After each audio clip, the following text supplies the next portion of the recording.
Sa harap ng pagprotekta sa ating teritoryo, panukalang batas na layong bumuo ng archipelagic sea lane sa bansa, lusot na sa Kamara ang sentro ng balita mula kay Mela Lesmoras Live. Naomi, patuloy ang paggawa ng mga hakbang ng ating mga kongresista para maingatan ang karapatan ng Pilipinas sa ating mga teritoryo. Kaugnay niyan, hinggil naman sa West Philippine Sea, muling nanindigan ang mga mambabatas ng ating mga karapatan.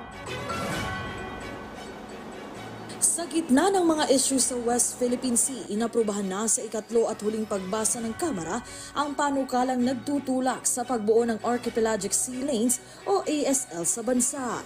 Sa ilalim ng House Bill No. 9034 o Proposed Philippine Archipelagic Sea Lanes Act, layong bumuo ng mga ASL para maiwasan na ang mga hindi otorisadong pagpasok at pagdaan ng mga dayuhang barko sa mga kapuluan ng Pilipinas. Target ditong bumuo ng sistema kung saan pagdurugtungin ang mga sumusunod na coordinates.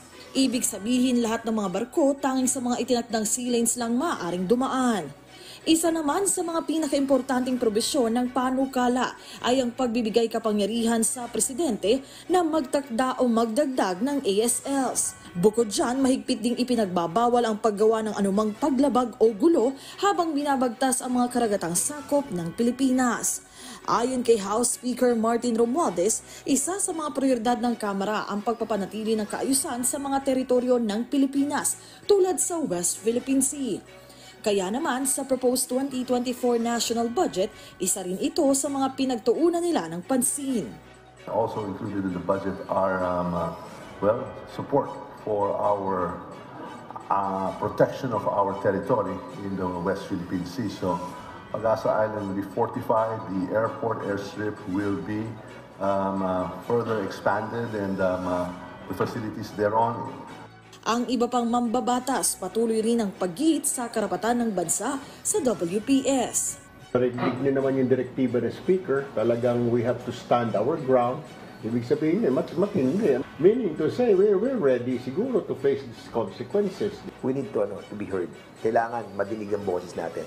Alam mo, boses lang kaya mo igupo ang isang administrasyon. It happened sa Pilipinas, di ba? But ang sinasabi natin, kailangan diplomatic solution. Naomi, ang sinasabi nga ng iba pang kongresista, konektado sa ating national security itong issue sa West Philippine Sea. Kaya naman nararapat lamang na talagang tutukan ng ating mga otoridad. Naomi? Mela, kailan ba yung last session day ng Kongreso para sa taong ito at may iba pa kayang hakbang na gagawin ng Kamara na may kaugnayan sa West Philippine Sea?